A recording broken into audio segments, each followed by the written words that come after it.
Welcome to my mom's lab. আজ তোমাকে একটা প্যাঁচা আর একটা গঙ্গা ফড়িং এর গল্প শোনাবো। এটা একটা ঈশপের গল্প, শোনো তাহলে। এক জঙ্গলে একটা বিরাট শিশু গাছ ছিল। সেই গাছের কোটরে বাস করত এক বুড়ো প্যাঁচা।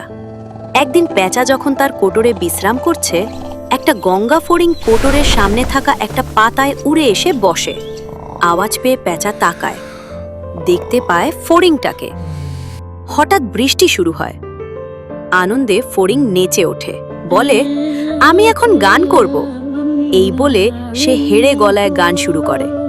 শুনে প্যাঁচা বলে, এখন আমার ঘুমের সময়, বিরক্ত করো না। ফড়িং তার কথা শোনে না, ভাবে বুড়ো প্যাঁচা তার কিছুই করতে পারবে না। প্যাঁচা বিরক্ত হয়ে কানে হাত চাপা দেয়।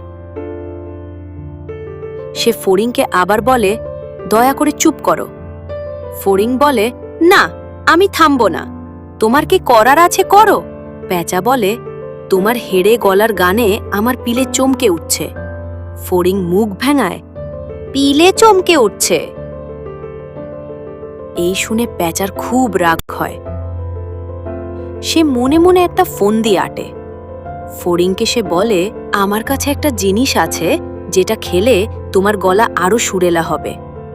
দেবরাজ ইন্দ্র স্বয়ং এটা আমাকে দিয়েছে। শুনে ফড়িং অবাক হয়। প্যাঁচা তাকে বলে, খেতে চাও তো? এসো আমার কাছে। ফড়িং ভাবে, যাই না একবার, দেখি কি খেতে দেয়। এই বলে সে উড়ে প্যাঁচার কাছে যায়। প্যাঁচা তো সেটাই চাইছিল। ফড়িংয়ের ওপর সে ঝাঁপিয়ে পড়ে আর তাকে ধরে নেয়। ফড়িং ভয়ে কাঁপতে থাকে। প্যাঁচা তাকে ধরে বাসায় ফেরে আর তৎক্ষণাৎ ফড়িংকে খেয়ে নেয়। খেয়ে আবার সে ঘুমোতে যায়। ধীরে ধীরে আধার নেমে আসে বনে। আরো নতুন নতুন গল্প শুনতে লাইক ও সাবস্ক্রাইব করে রাখুন আর অন্যদেরও শেয়ার করতে ভুলবেন না।